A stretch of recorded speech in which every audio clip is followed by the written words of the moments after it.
Hi. Good evening. Good evening. Where's Stan? We sit at the Board of Trustees this evening. Hands in the kitchen. And may I have your attention, please? Thank you. And we will begin the evening with the Pledge of Allegiance. Pledge allegiance to the flag of the United States of America and to the republic for which it stands, one nation, under God, indivisible, with liberty and justice for all. Good evening, thank you. I'd just like to make a note, I'm allowing the deputy mayor to run the meeting tonight because for the last 4 days I've had the stomach virus from hell. And everybody moves back 3 feet. If I leave suddenly, you'll know why. Thank you. So I will begin with a declaration from each one of the trustees. Do you have anything, any disclosures to make? I have nothing to declare.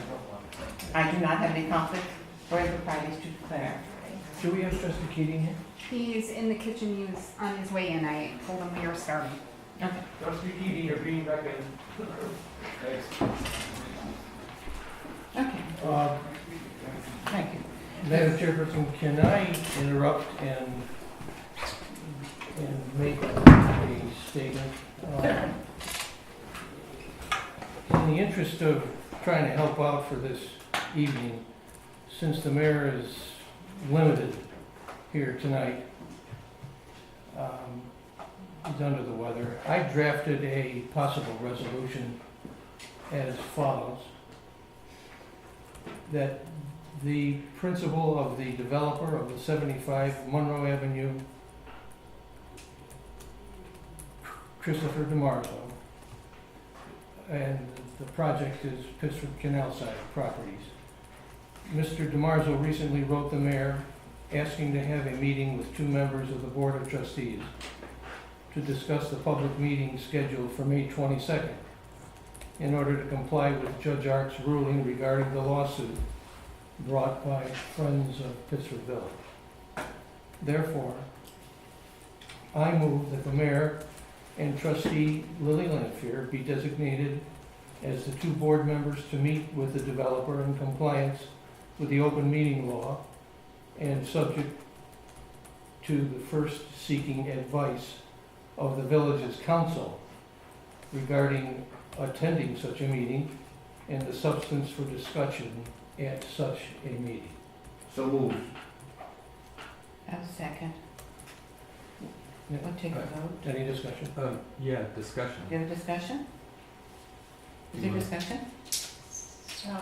Was anyone else consider, why were the 2 of you considered versus? I recommend the 2 of us because we are the 2 trustees who have been involved in the project from the beginning, and we have the most extensive legal background on the project. That's why I felt it was most appropriate for Lily and I. It's at the discretion of the mayor, and that was the mayor's decision. Is there any more discussion? Is it a resolution and the motion has been made and I will second it? We'll have a vote. Trustee Keating, how do you vote? No. Trustee Galusha, how do you vote? Aye. I will vote aye, and trustee Keating, how do you vote? Stetzer, I vote no as well. Okay, and Aye. motion passed. We will proceed with the normally scheduled meeting, and that first item is a non-municipal use permit from Pittsburgh Youth Services for their annual duck drive. Are you going to present that, or someone here from Pittsburgh Youth Just Services? going to look out to see if anybody's here, but it does not look like it, so it looks like I'm representing the Okay. party tonight. This is their annual permit. The event looks scheduled for Friday, July 19th. They have provided their insurance and everything that we require typically. We approved, this has been, the problems we had in the past for this have been resolved when we had the, I can't speak, the vote Gambling to law. allow the gambling. Yes. So if there's, I don't foresee any issues with that. Okay. Then I will make a motion that we approve the application for a non-municipal use permit from Pittsburgh Youth Services. Do I have a second? Second. Is there any discussion? Trustee Keating, how do you vote? Yes. Trustee Galusha, how do you vote? Yes. I vote yes. How do you vote? Yes, also. Okay. Don't forget me. I'm sorry, Bob. It's gonna ruin my sight line. Sorry. Okay. Now we have also a non-municipal use permit from Thirsties, 10th annual car and bike show. Do we have a representative of Thirsties here to speak to the No, non-municipal use? that's And there me. she is. I'm Okay. here again. This time I'm representing Thirsties. This is their annual event. They provided a flyer today. I forwarded this on to you. This will require a waiver of a 45-day notice. They did provide insurance and something I think Frank will like a lot. They need copies of the letters they sent out to all the medical people and all the emergency personnel. So I think they're ready to go. The application did not have a date. They didn't put And the event date, if you look Yep. at it, oh, so it's not on the Oh, application well, itself. it's June Yeah. 2nd. Provided that it is revised with the date on Yeah, the that's- application. Yeah. That's fine. I'll make sure it's there, but it's June 2nd. Okay. Then the first motion is that I will make a motion to waive the 45-day requirement for non-municipal use permit. Do I have a second to that motion? I'll second. How do you vote? Trustee Keating? Aye. Aye. Aye. Aye. I will then make a motion to approve the non-municipal use permit for Thursday's 10th annual car and bike show. Aye. Just remind me if I forget again. Okay. How do you vote? Well, if Yes. it's amended with the date on the Yes. application, then, yeah. So moved. With the amendment, and how do you vote then, Trustee Keating? Aye. Aye. Trustee Galusha, aye. Aye. Thank you. Bob? Bob? Aye.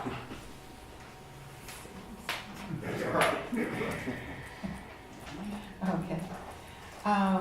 Now, we have a special permit application for information only for 5 State Street, which, for everyone in the audience, is the former site of Starbucks. Is there an applicant here to speak? Come up and talk to us. This is for information only. An application, a formal application has not yet been made.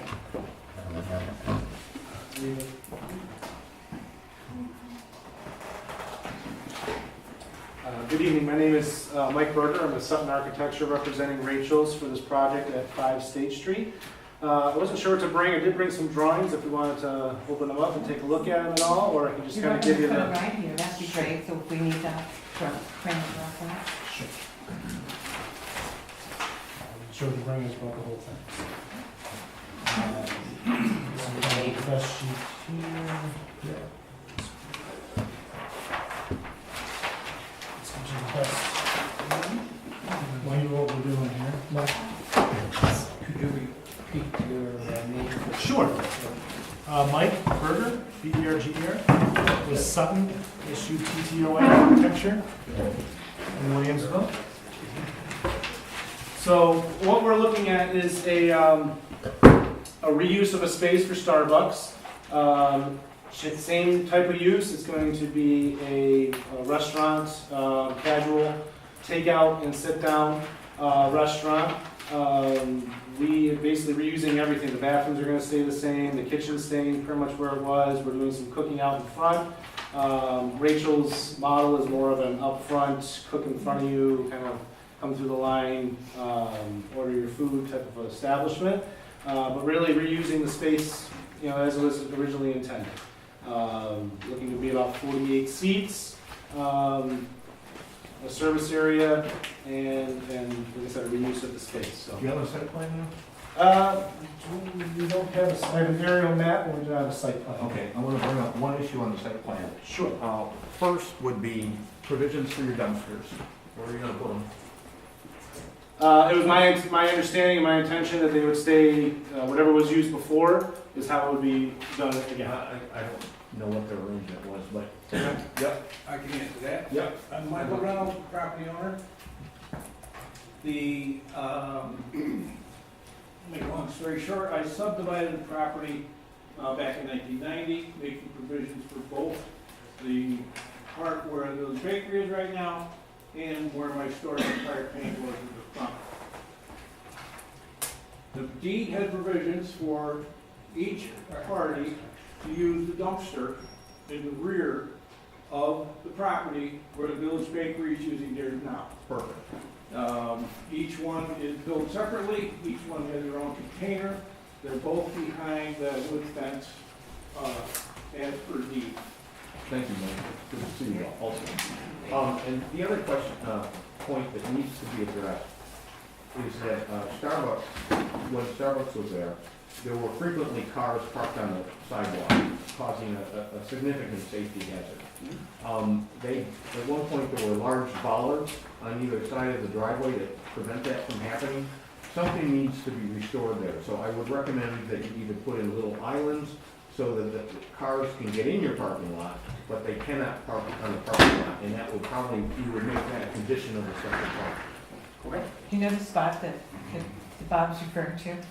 Thank you for that. That bollard that you're talking about was hit so many times that the village maintenance department took it out.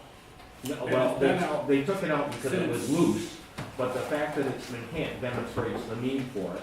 Well, And there's nothing more, bigger safety hazard than having cars parked. There were situations where pedestrians had to walk out in the street to get around Starbucks. It was that bad. So if you want a special permit, that will be, at least I will be in favor of requiring that as a condition. There's plenty of room there to navigate. A better solution than the bollards would be a curb, a granite curb that would prevent the cars from going onto the sidewalk. Now, if you need a sketch, I can sketch out what's needed, but it is a significant safety issue there. and that would be on state property. Actually, it's village property, but just as any private property that has a driveway, there's a provision in state law that allows improvements over state or municipal property for this purpose. This fulfills that. But it's necessary to provide an adequate level of safety. It's in your interest too. I would open up for any other questions. That's pretty much, what we're looking to do. Reusing existing parking, we'll obviously be looking at ways to make it safer for the public, and to make any adjustments that would be needed to do so. And your hours of operation, would you repeat those? I would have hours. This is G from Rachel's. How are you? Great. Thanks for having me. Yeah, thank you. They're Monday through Saturday from 11 a.m. to 9 p.m. And how many seats do you have in your restaurant? There'd be 48 total seats. 48 total seats. Have you Starbucks was approved for had any- 36, so it's an increase. Yeah. Have you had any conversations at all with any of your neighbors regarding the possibility of some shared parking, perhaps? I have not.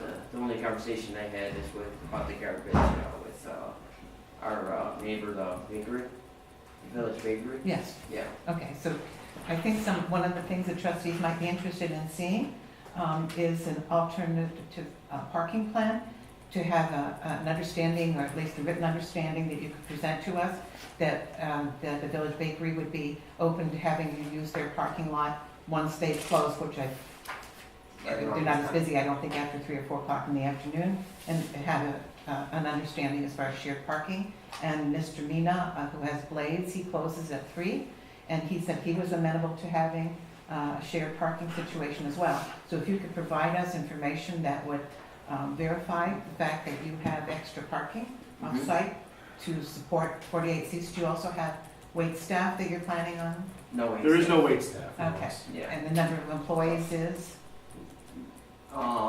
At a time, probably about 4 to 5 at the most Okay, during a shift. okay, thank you. You're welcome. Do you have more information for us? No, I just here to answer your I questions. think in terms of the use, we think it's an appropriate use. I think it'll be a nice addition to the village center, but these are important issues that should be addressed. Sure, absolutely. Parking is at a premium, just so you know. Many times, especially during midday, the municipal lot is full or nearly full, so parking can be a challenge, and that's why there was those comments. Any additional questions or No, comments? look forward to seeing your full application. All right, thank you so much. Thank you. Right. I think we'd be interested in things like the deliveries time for the food, and the dumpster usage, and maybe making some more more often, if you're the shared dumpster, right, Mike? Yes. Between Two individual, two within the same. Yeah. built separately. What, with Starbucks, what worked best is when they had deliveries, they had a tractor trailer that pulled into the center turnaround. And that seemed to be the least obstructive. If you can do early morning deliveries, that certainly helps also. Okay. Is there any grease involved in the cooking of your food? Small amount, Okay, yes. so we want to be looking at that situation as well, and how you, your grease traps, how you're going to accommodate that. And would there be any visible mechanical equipment attached to the building? No. Okay. No, all the venting, all the equipment would be on the roof. Would it be visible? I don't believe so, no. If it is visible, you have to go to the APRB. Okay. Okay? Or HPB, sorry. Historic Preservation. Okay, great. Thank you so much. Lily, Yes, we need to set a public hearing, I'm sorry, There's no, public hearing for a special permit. it's 7:30. This is, That wasn't a public hearing, was it? no, No, but they're gonna, That she was wants you to informational. set I one. want you to set one. there's no application. This one, there is an Oh, application. we have to set a date for the public hearing, yes. Right, they Thank have an you, thank application you. that's in your Sorry. packet. I apologize. Okay, it just seemed very incomplete, that's why I was. Yeah. But, because I it's think- information only, Okay. that's it for, So, now, what are the dates available? the first date available for that would be June 11th. Okay. I will make that motion that we set a public hearing for the special permit application for 5 State Street for June the 11th. Do I have a second? Second. Trustee Keating? Just discussion, is Justin Balestra in the room? Are you back there? Did this address your questions about the parking variance I and think, how it affects your board? well, that'd be the building inspector's determination to make. I guess, I heard Lily ask for a parking plan and how they plan to address parking, and their plan will either meet our parking code or it won't. And I think that's the building inspector's determination to make. And he's here.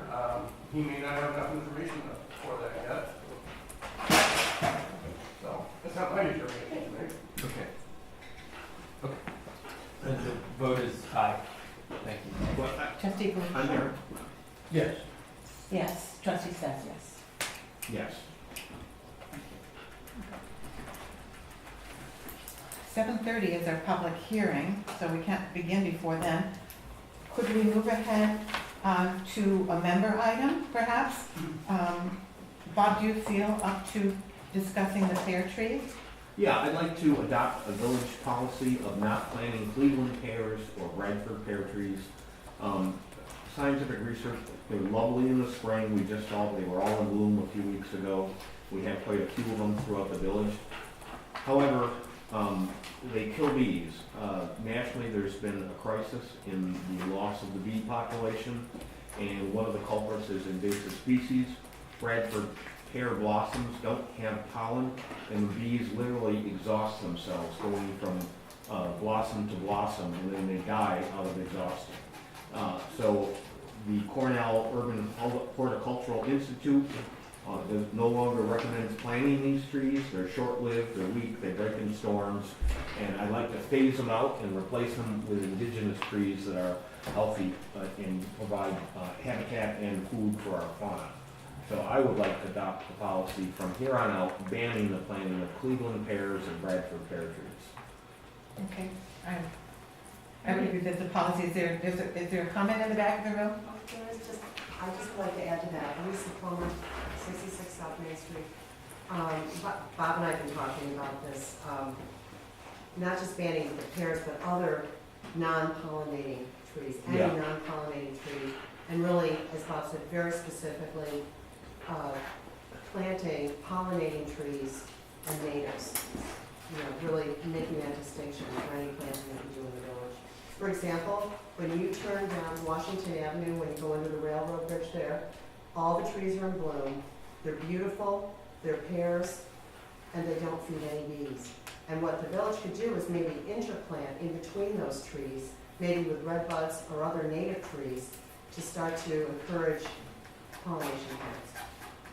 Okay, so we don't, thank you. So we don't have to necessarily remove all of the Bradford pears, but we need to We need to If phase you're them out. interspersed with- They're fairly short-lived, they generally live about 15 years, so they'll be coming out, but we shouldn't plan anymore. And I think this is consistent with the sustainability initiative in the village's new comprehensive plan draft. Okay, and do we need to take a vote on this, Bob, or is this a policy? I think we should Okay. vote on it, I think Okay, it shows endorsement. all right, then would you like to make the I motion? would make a motion that in the future, the village plant indigenous pollinating trees and no longer plant Bradford pears, Cleveland pears, or other non-pollinating trees, non-native. I will second that motion. Is there any discussion? Renee, how do you vote? Yes. Yes. Frank? Yes. Yes. Bob? Yes. Yes. Thank you. Would it be acceptable to have the BPW report at this time? Bob, does that? Yep, I think it's okay. Zach? And then Zach could excuse himself if he wanted to go home. I think I might stick around for. Yes. We're gonna stay for another part of it. Yeah, I'm gonna need Zach for the Okay. South Street Would presentation. you rather do the? Yeah, why don't we do the South Street presentation first? Everybody got the South Street write-up on the paving project? Will we be able to start this public hearing at 7:30? You don't have 7 minutes? You don't have We'll to. get by it. You don't have Will it? We are proposing Let's start to before. mill and pave South Street. If you want to stay here, you want to just get Pardon? started if you want to stay here. Yeah, and in relation to that project, we have been preparing for it. We've done a camera survey of the lines that run under the street. 100% of the sewer lines, and they are intact. We don't need to do any repairing there. We've done a camera survey of 50% of the storm sewers, and we're gonna do the rest before we continue on with any kind of paving. We're probably gonna have to replace or reconstruct 2 catch basins. And we have done a survey of traffic and speed. And as we all have guessed, speed is a real problem. There are approximately 3,500 vehicles going in either direction, and the highest speed recorded is 48 miles per hour in a 30-mile-per-hour zone.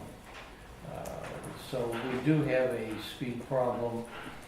We are talking to the fire department because they're concerned about any kind of speed control devices, speed bumps, speed humps, and we're trying to get together with them next week, Thursday, to see if there's anything we can do to reduce the speed on that street. Financially, we have determined that milling is going to cost us $14,265, and paving, that is the asphalt and the paving, is gonna cost us $54,280, for a total of $80,497. Right now, we have $75,000 set aside in from the bond fund, and the money from the New York State programs, CHIPS, Pave New York, and Extreme Weather Recovery, is totaling 26,000. So, no, is going to bring our whole total up, funds available for the paving, to $139,173. Before we do that, we're going to have to reconstruct 12 intersections to make them ADA compliant, the American Disabilities Act. And to do that, that's going to be costly. And we just met with one of the engineering firms that we've been talking to about whether they can do that and what it's going to cost us. The firm we met with this afternoon, Fisher Associates, it's a local firm, They also suggested that we try to get funds from federal and state programs, which we didn't know about. There's one from the Genesee Transportation Council, which will fund 80% of the project, and the Transportation Alternative Program, which uses federal money but is run by the state. And we're going to pursue those to see if we can't get some more funding for this project. That's all I have to report right now. We will continue to report to you, but right now, we're still going along with the project. Hopefully, we can complete the whole project by the end of the paving season, but it may not be realistic. We may just be able to do the ADA work this year and do the paving next year, but we have to do an evaluation yet. So that's about all I have to report. Thank you.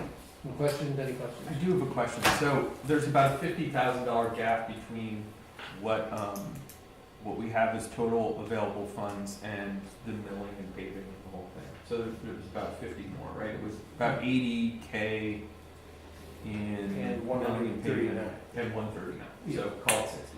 Right. Is there any reason to think the ADA work will be more than that 60? I know you don't have numbers yet, but ballpark?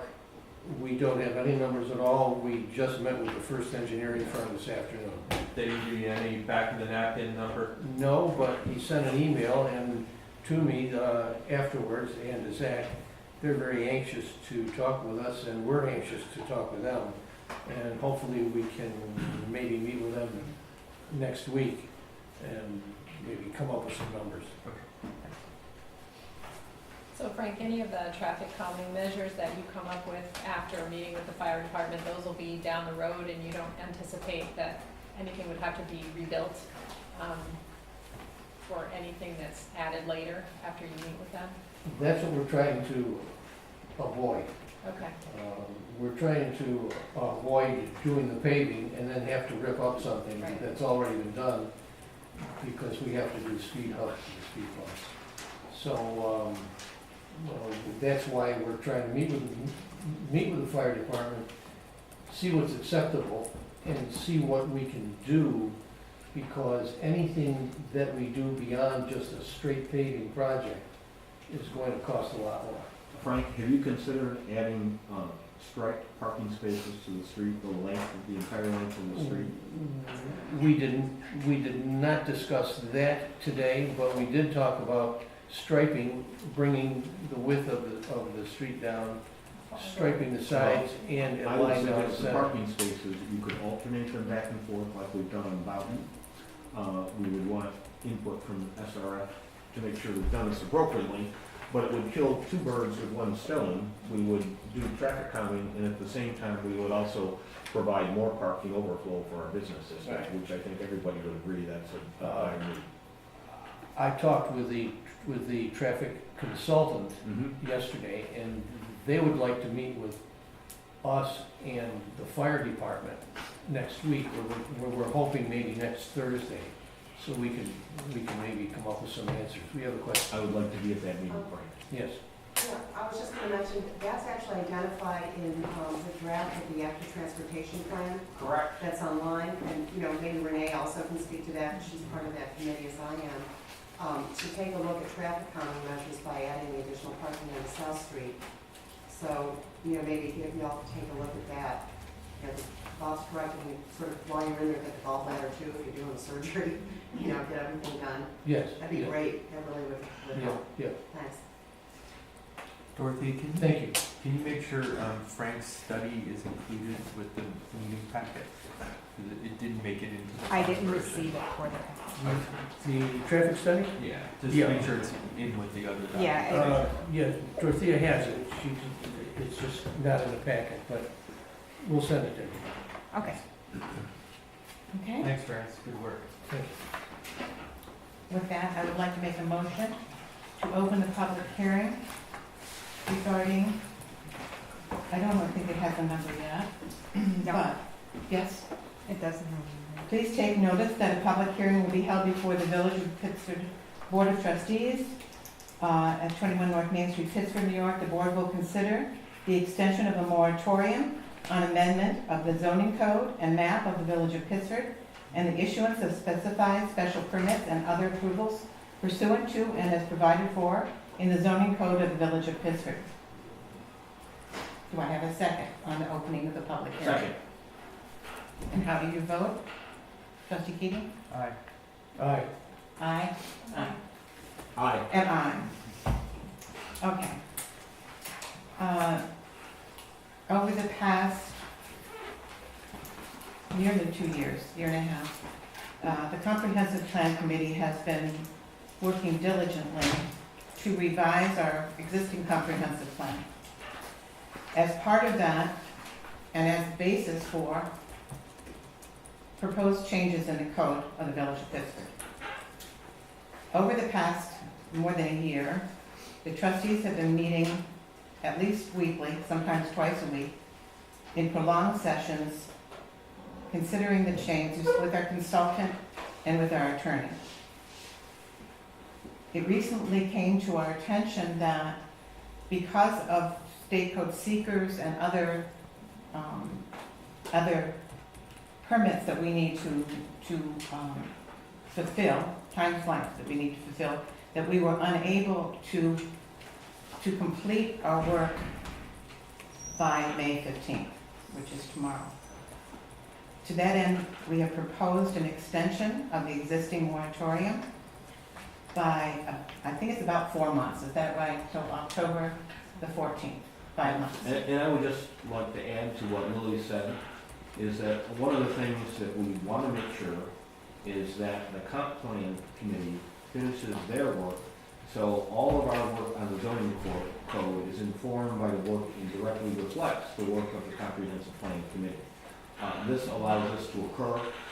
We've talked to all the professionals that we've used throughout this process to guide us and make sure we're following best practices, including our planner consultant, the planning working on both the zoning code and the comprehensive plan update, and there's a consensus that this is the most sensible way to go. I would add that the proposed moratorium extension allows the possibility of a sooner termination upon adoption of the zoning code amendments, which is possible end of August. And the other important reason, it allows for a more seamless transition from the old code to the new code, which will be less confusing to applicants and hopefully will streamline any applications that we receive after the new code is adopted. We have been working so diligently because we understand that this not only clarifies and simplifies the work of our various boards, the PCBA as well as the Historic Preservation Board as well as this board, and also it benefits the applicants in that it makes our code much more clear, concise, and easier to follow. So with that, I will ask the trustees if they have any comments that they wish to add before we open. It is, and it also excluded the B2. Is it B1? Yeah. Okay, thank you. The only comment I had, I was a little confused on the timeline. So there is a public session next week to talk about this, and we've reserved the Sutherland meeting room. Actually, that hearing, Dan, is May 22nd. Is that the hearing that you're referring to? It's And that is to do with 75 Monroe. That was a judge-ordered hearing, and so that's a different meeting. Then I wasn't. The timeline that we are working under, the proposed timeline that we will be able to adopt if we are able to extend the moratorium, is the Comprehensive Plan Committee will then be able to wind up their draft and present it to the public in June. They proposed a date of June 13th. I think the Comprehensive Plan Committee is asking for a little bit more time, so it might go as far as June 20th. So what it does, extending the moratorium allows the Comprehensive Plan Committee to complete their work and to then present it to the public, which will then come back to the trustees, and the trustees will then adopt it, and that becomes the base of the code that the trustees will adopt. So it's all process, and one fits in together, and it gives to everybody a little bit more time so that we've come this far, we've worked this hard, we're hoping that we have just that little bit more time to do this all correctly, so that it ends in a cohesive and correct fashion. So, a couple other points. So I do want to let everyone in the audience know that you can read it in the meeting packet. We have met as trustees it's actually 42 times, and now tonight is 43. 43 times on the code review update. So we've taken this very seriously, and we've worked very hard on it. We're just not done yet. So it's not for lack of effort that we're asking to extend this, and we take seriously how long it has taken us. I do wish that we had better noticed that we were going to talk about this tonight did not go out on our public website until last night, which is really not a lot of time to get public feedback on it. I think a lot of people are here just because they happen to be here. I wish we could have given a little bit more notice that this is what we were going to be talking about to solicit other feedback from our team, our residents. So we should get better at that, at promoting what we're going to be talking about, especially for something as important as this. We also have so there's one other really important point. We have built a very tight timeline for this that could end at the earliest in late August, more likely a little bit after that, given that the comprehensive plan has already asked for a little bit more time to deliver a draft. We're asking to extend the moratorium into mid-October to give us a little slack at the back end of the project for unknown things that might come up between now and then. There's still a lot of work to do, and so because we don't want to ask again to have to extend the moratorium. So we only want to do it once, so we built a little slack in the system at the back end, which I think makes a lot of sense. And just to clarify, the B1 zone is excluded from this extension, so the moratorium on B1 will end May 15th. That's correct. And that was done because the Comprehensive Plan Committee looked at B1, didn't anticipate any significant changes, so we thought that was okay to keep that out of the moratorium. Okay.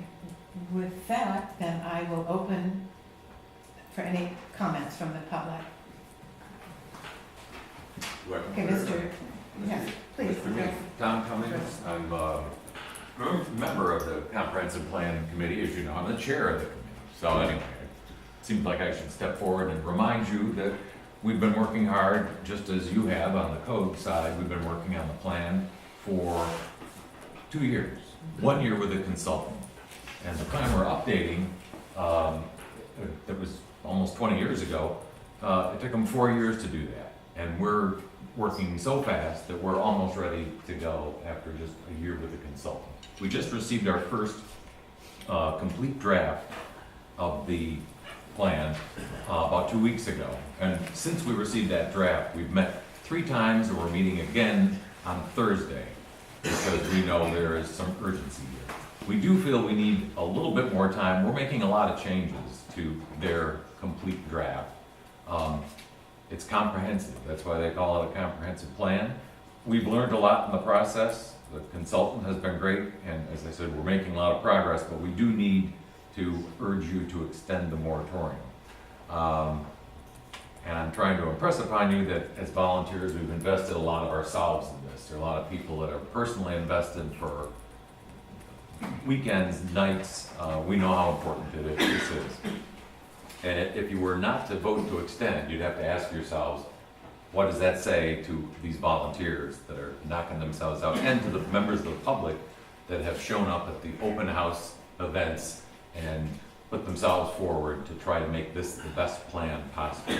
So, we need just a little more time, and even at this, we have some people on the committee, it's a large committee, we don't always agree, we never agree. There's a lot of discussion, but we do need just a little more time to make it right. So please, I urge you, extend the moratorium, at least 5 months. If you do more, we take more. Thank you. Does anyone else wish to speak for the extension? My name is Peter Brzee. I live at 81 South Main Street in Pittsford, New York. I also sit on the Comprehensive Planning Committee, and I also sat on the Comprehensive Planning Committee prior, in 2002. I can tell you we worked very hard to move this process forward. We are about there. The draft plan, I think, is something just over 90 pages, almost 100 pages. We're through 80 plus of those pages in terms of looking at content. We have a group set up to work on changing language, drafting language, and we need a little bit more time. And I think that it would be correct for this board to wait until the comprehensive plan is done so that you can review that. And after that, who's to say that the draft that we're working on right now is the final draft? So I encourage you to extend the moratorium so that that plan can drive your, whatever code review you're doing, and provide for a clear look at the future of this village. Thank you. Thank you, Peter. Thank you. Does anyone else wish to speak regarding the extension of the moratorium? Hi, Ann Vinstock, 3 Stonegate Lane. I just want to clarify, with the extension on the moratorium, it sounds like it's dependent on the comprehensive plan being updated, but is it also dependent on the zoning code also being updated, in the sense that you would want to keep extending the moratorium until the code is actually finalized? And if so, I would love to hear more about the plans for the public hearings for the zoning code changes. Because while I understand that the comprehensive plan meeting will happen in June, and that's when you'll start taking feedback, in theory then, you guys, there may be changes that you would have to make to the zoning code updates, and then won't there also be public hearings about the zoning code before those are adopted? And is that enough time to get all of this done by October? So just clarity on that schedule. Thank you. Yes, thank you. Actually, they will be blended into one and the same, and that was part of the reason for the request of the extension of the moratorium, so that the comprehensive plan committee could complete their work, and then that was, we were working in parallel tracks. And then at the end, let's say, call it June 20th, there will be a public hearing, and a comprehensive plan will be presented to the public. Then it will go back to the comprehensive plan committee for any rewrites based on the input they've received from the public. And then it will be presented to the trustees. And at that time, our consultants will help us to bring the two documents, or the two parallel tracks together into one. And they will be then sent to the state for seeker for state environmental quality review. And once that process has been completed, and it's both of them together, they will come back and there will be a public hearing as well. And all of these are happening simultaneously. It won't be the comprehensive plan committee completing and then we have to wait for that and then we begin our work. It's happening simultaneously, and then at the end they two become one and will be passed as a complete. But there will, to answer your other question, there will be public hearings and there will be opportunities to comment on the proposed code. Yes, there will be several. Just so you know, we're keeping a pretty rigid schedule on this. The preliminary dates on those meetings are still coming together, but the preliminary dates are June 27th for a public open house. And this factors in a couple extra weeks for the comp. We kind of just came to this tonight, so we really haven't published this at all. So it factors in 2 more weeks for the comp plan to edit their current draft. The planning and zoning board meetings would start somewhere around July 30th. There might be a second one somewhere around September 3rd. The first joint meeting would be on June 27th. I know I'm doing these out of order. And then the trustees' public hearing on seeker would be somewhere around July 18th. That is actually not correct. I'm sorry, August 13th. So we have a schedule. It's all coming together. We're going to publish it as part of this whole plan to make sure that's clear and we're managing to it. Peter? Yeah, I just want to make it clear to Ann and everyone else here that all code review meetings, all comprehensive planning meetings, and 2 very large public sessions have been open to the public. So it's not like these things are being done in the dark. And when you talk about when you're waiting for public input has been available at all of those meetings. 48 code meetings, I can't tell you how many comprehensive planning meetings, and I know 2 very large public input sessions for the comprehensive plan. So it's not being done in the dark at all. It's been wide open. And with regard to Dan's earlier comment with regard to this meeting not being well advertised, I can say that I know, having been at board meetings, that in fact this meeting was scheduled more than a month ago for the extension of the moratorium. So it's not like this meeting was hidden either. It may have just gone up on the website yesterday or the day before, but in fact it has been public for well more than a month. Understood, Peter, but I don't consider that promoting it. This is not. There have been no advertisements. Please let me finish. There have been no advertisements on what this meeting was about, and this is of particular interest to people in the community. So I would have liked to have broadcast it as such on our Facebook page and according measures. Thank you. Are there any more comments? Yes, please. Evening. Lisa Plummer, 66 South Main Street. I have a question. When was the last time we all did like a big code update like this? I mean, it's been a while, right? Long time. Like, how many years There ago? was one recodification that a previous clerk initiated back in 1992, I believe. But that was not a code redraft. What's that? I don't think that was a It code. wasn't, it was a recodification, it was not a significant code update.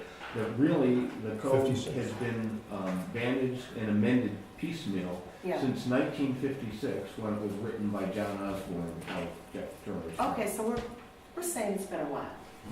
Yeah. And it's also been, you know, by the way, I'm also on the Comprehensive Plan Steering Committee, so I'll echo the sentiments of my colleagues on that committee as well this evening. But it's been 17 years for the comprehensive plan to be, as we're saying, updated. I think it's a little bit more than an update at this point because we're kind of, you know, we're really working through it, and we have a great committee. So when you look at the fact that it's been so long for both of these projects to be, or not projects, both of these, the code and the plan to be updated, let's take a little more time here. You know, let's do this the best way we can and get the best possible result for our village. I support the extension. Thank you. Thank you. And I would like to add to that, our comp plan committee has worked diligently for over 22 months on this process. And I think we owe them this because there's no point in doing a comprehensive plan unless we get it right. And they are committed, they've been putting in the hours, coming week after week to meetings, subcommittee meetings, interviewing people in the business community. They have really worked their tails off to get us a good comprehensive plan. I'm excited for this vision of our future of the village, and I think we do owe them the additional time to get a document that we're all proud of. Thank you. Any further comments? Thank you. With that, I will make a motion to close the public hearing on the moratorium extension. Do I have a second? Second. All in favor? Aye. Okay. Bob, would you like to make the motion, or do you? I'd like to make a motion to extend the moratorium as previously introduced by Deputy Mayor Lanfear. I will second that. All in favor? Aye. Aye. Trustee Keating? Aye. Trustee Galusha? Aye. Trustee Lanfear? Aye, Trustee Stetser? Aye. and thank you. And thank you for your interest. Thank you so much. Deputy Mayor Lanfear, I am going to ask to be excused. Yes, you may be excused, and thank you very much for rising from your sick bed Thank you. to spread your germs. I didn't get close to anybody. Thank you. Fine close. Okay, now, next on the Say a moment's agenda close. is public hearing for, oh, did I miss something? Building? No. So we're coming back on the 11th, June? Yeah. Yes. We're good to go? You're good, okay. Thank you. Thank you. Thank you so much. Take care. Look forward to seeing you again. Thank you. Okay, public hearing. Simply Curtis. And I can't find my agenda. Lily, Thank you. Okay. Special permit modification for Simply Crafts, here.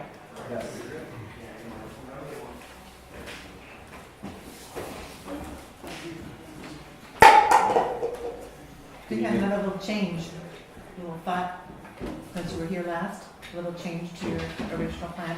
You sent us an email that said you had a little, Yes, we Okay. made a modification.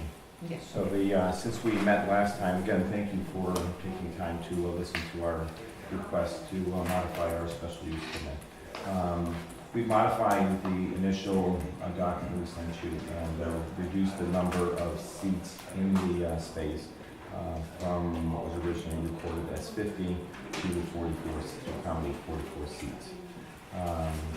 We have also had good news. We were able to, there was a dumpster that was in the back of the property, and we were able to successfully negotiate with the person who's using that dumpster to have it removed. And my staff is actually going to assist that business owner with removing trash from their business on a day-to-day basis and bring their trash to the central trash pen that is located to the, I guess, whatever the backside of Old Town. So the thing that we have been using all along. We are tremendously excited about this little project. It's as I reflect more on this whole request. It's a it's a project that we look at and look at the location. Originally, it was the commissary that started Simply Crepes. We started there, one kitchen. The kitchen was there basically making all of our crepes and all of our unique recipes that we basically distributed to the Rochester Public Library, to Frontier Field, to 13 festivals during the summertime, to our Canandaigua location. And so it was an important part of the history of our business. It was clearly, it was this board here that gave us permission to establish that as a commissary 16 years ago. And now its use as a commissary is evolving. We have made a decision as a business to now make all of our recipes fresh at our restaurants, whether it's in Pittsford or Canandaigua or Rome, North Carolina. Our trained chefs have been trained to make our recipes there. We monitor those. As a result, the need to have a commissary there is really not there so much for our business. But the need for us to, I think, take a space that is historic in nature and develop it into a space that we believe can be shared with the community at large.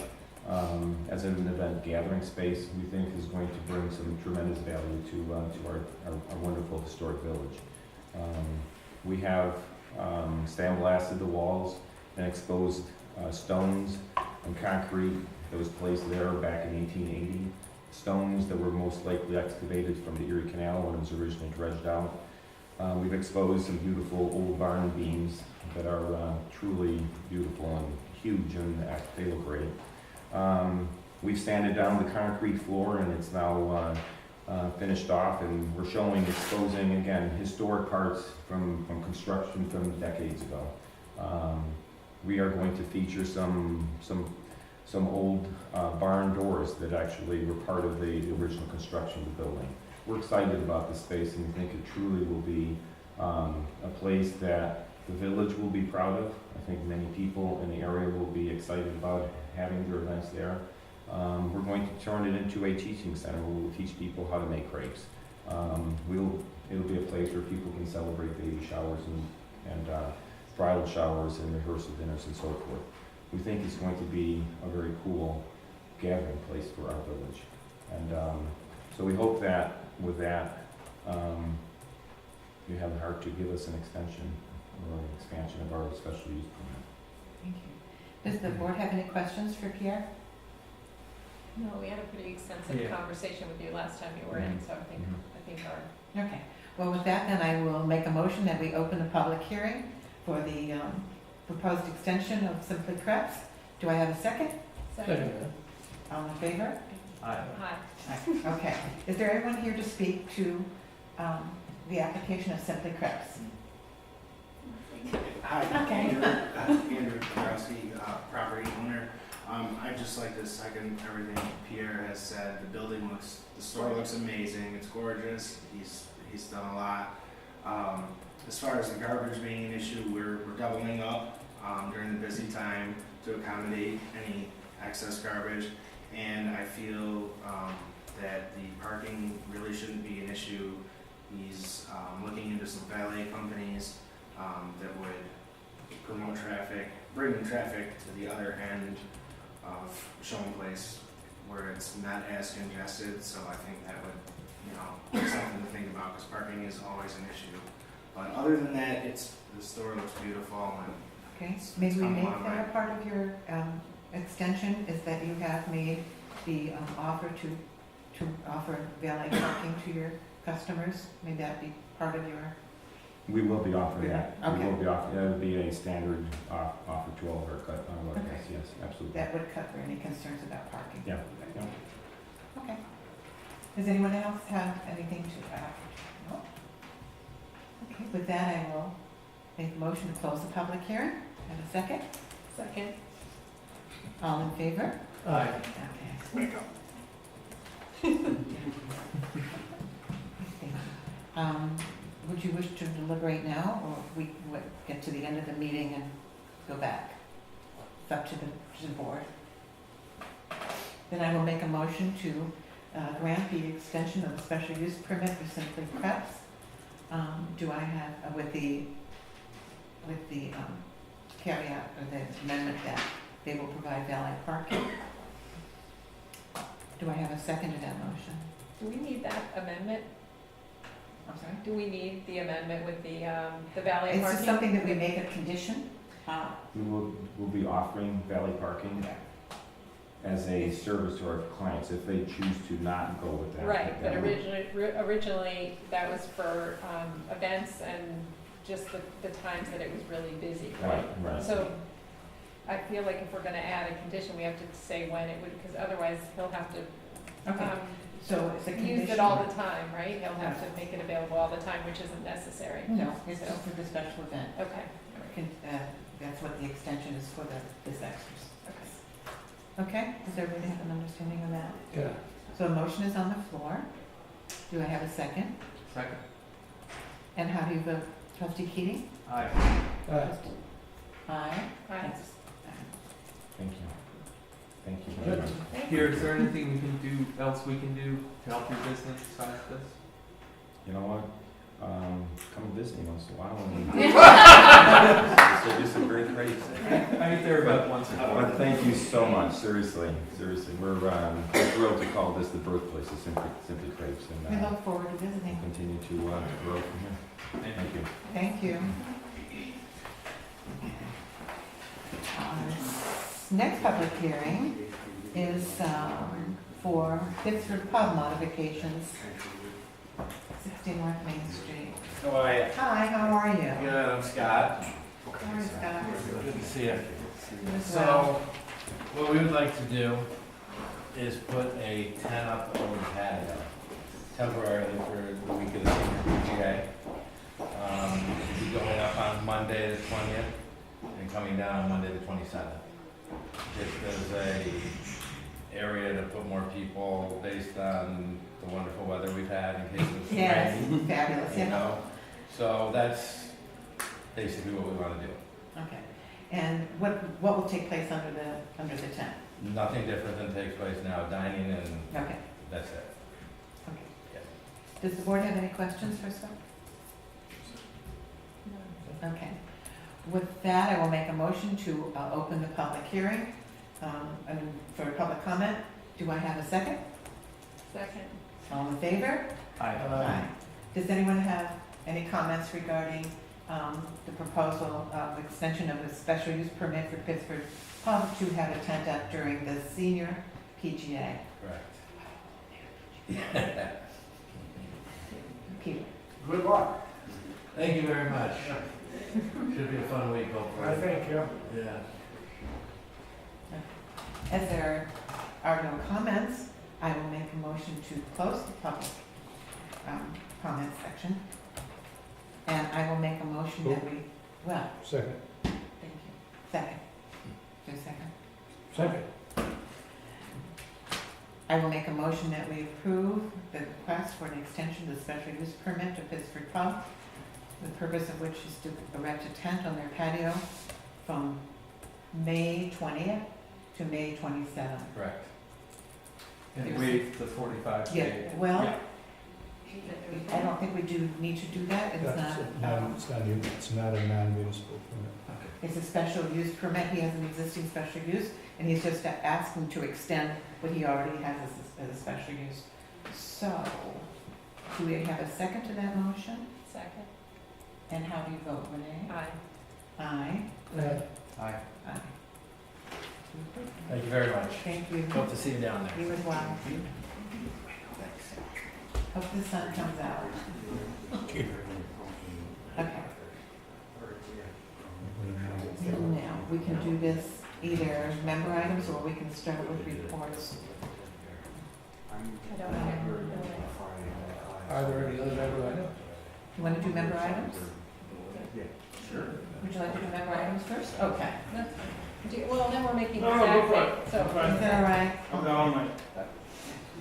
Renee, do you have any? I do, I actually, and it's too bad that Bob left, I wanted to talk about the active transportation plan and the pedestrian safety plan, and I didn't know if he wanted me to take the lead on those things, since he hasn't had a lot of time to do it. Both of those plans have been sitting there for a while, and I would be happy to take the lead, so I kind of wanted his input on that. I don't know that he would oppose, but we just need to get those finished, particularly the active transportation plan.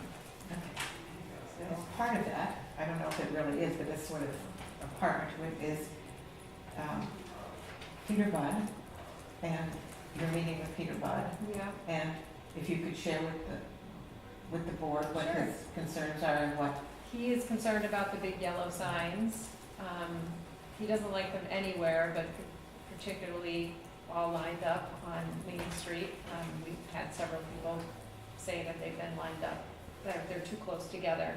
And right now, we can't remove them. DOT is putting them out at every mid-block crossing. And the mayor is arranging a meeting with DOT to talk about that. We had a discussion about this at the last meeting as well. So right now, we need to leave them up because we'll be charged if we take them down, correct? Right. So Peter Budd, it was actually a good meeting because I let him know that in some places they actually do help.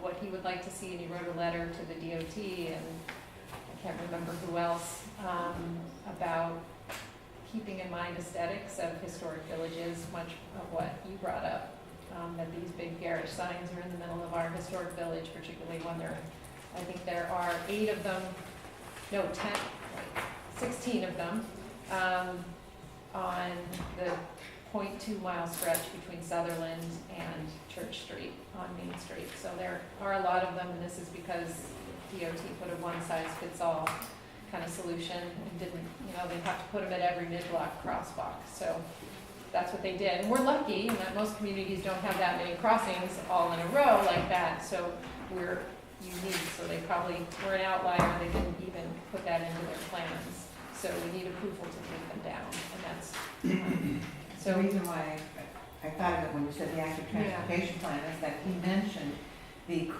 which there is no crosswalk presently at Starbucks.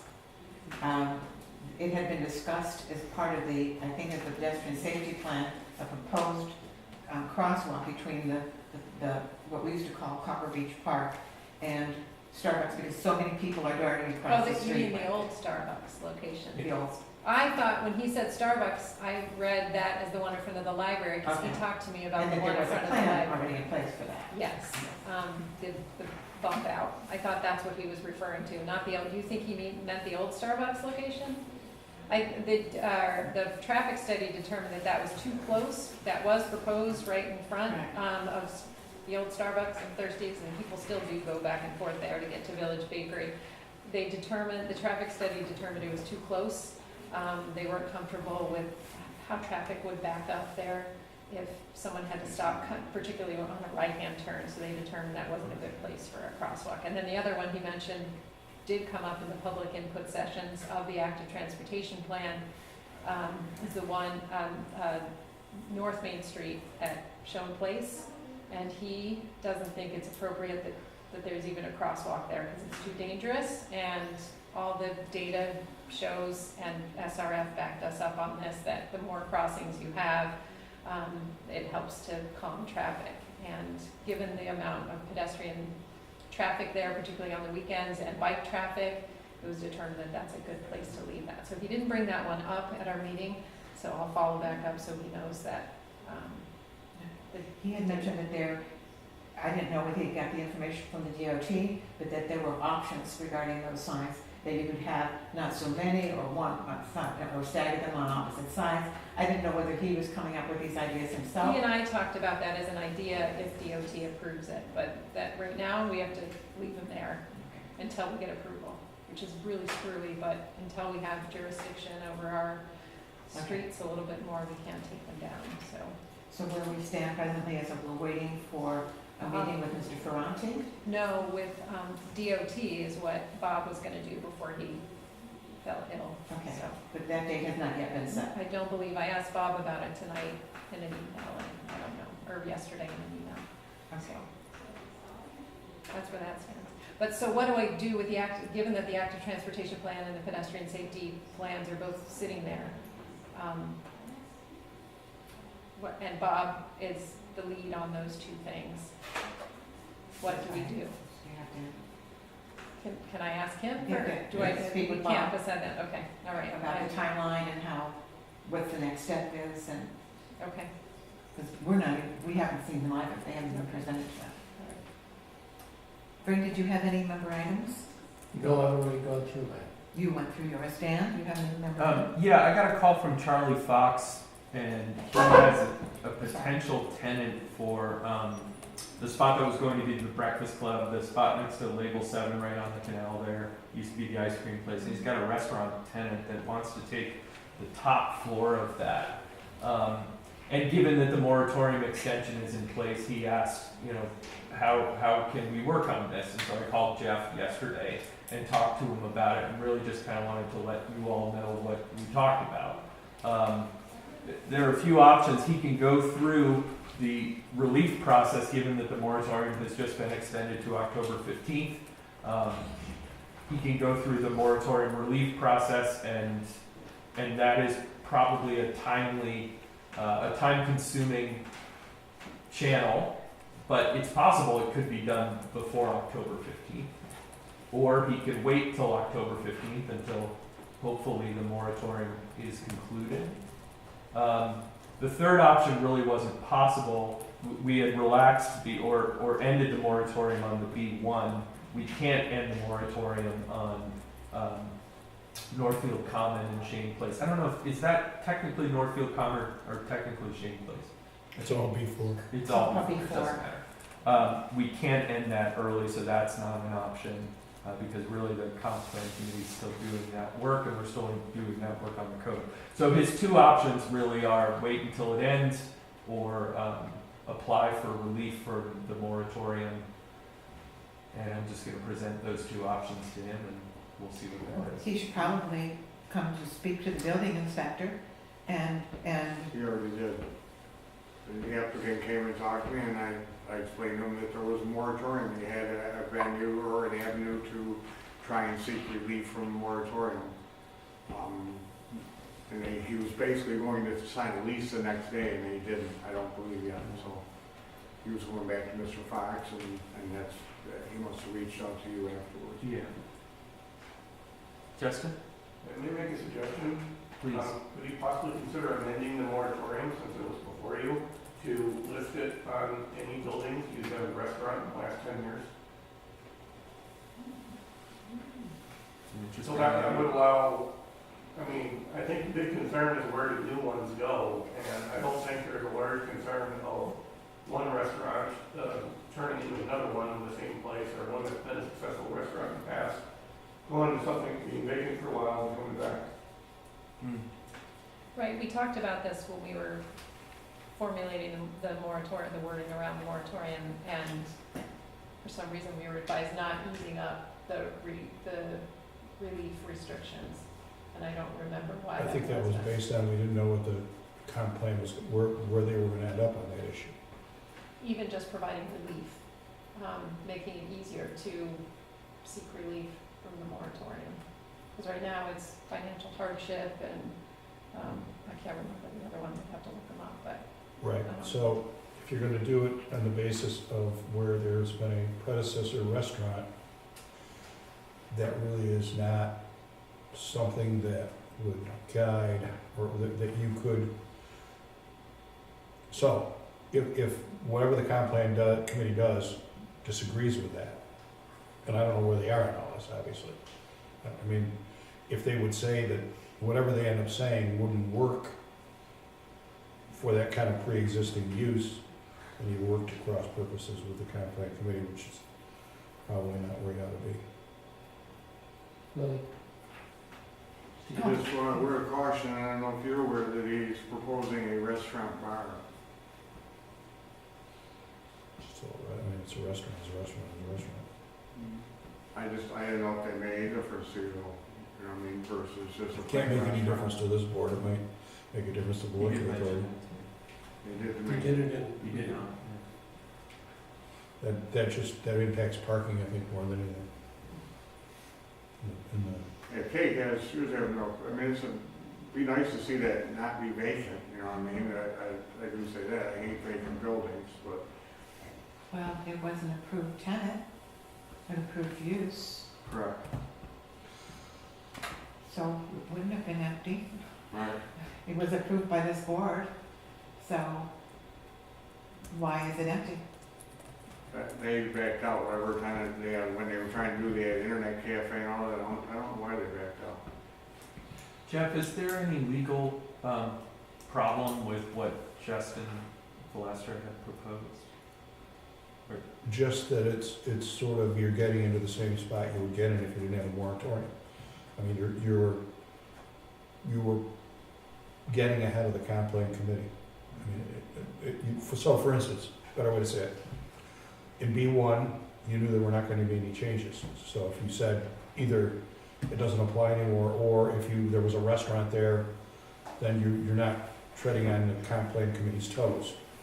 But if you're not sure where you're gonna end up with whatever B4 is gonna be called, then you might be treading on the comp plan committee toes. I don't know.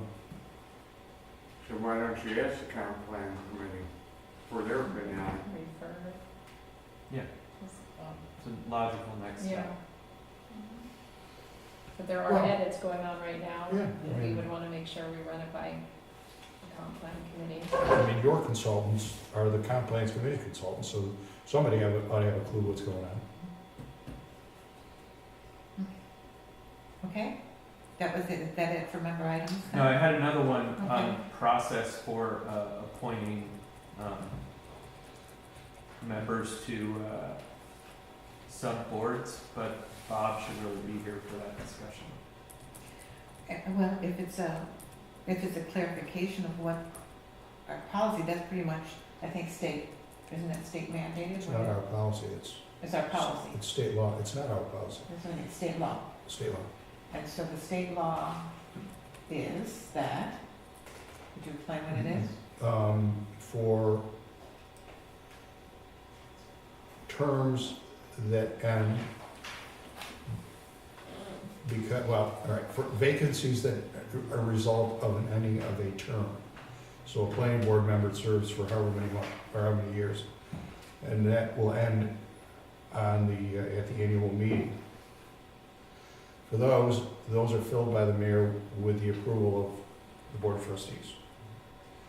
For all vacancies which end as a result of resignation or otherwise prior to the end of the term, those are filled by the mayor, just blank with no approval of the trustees.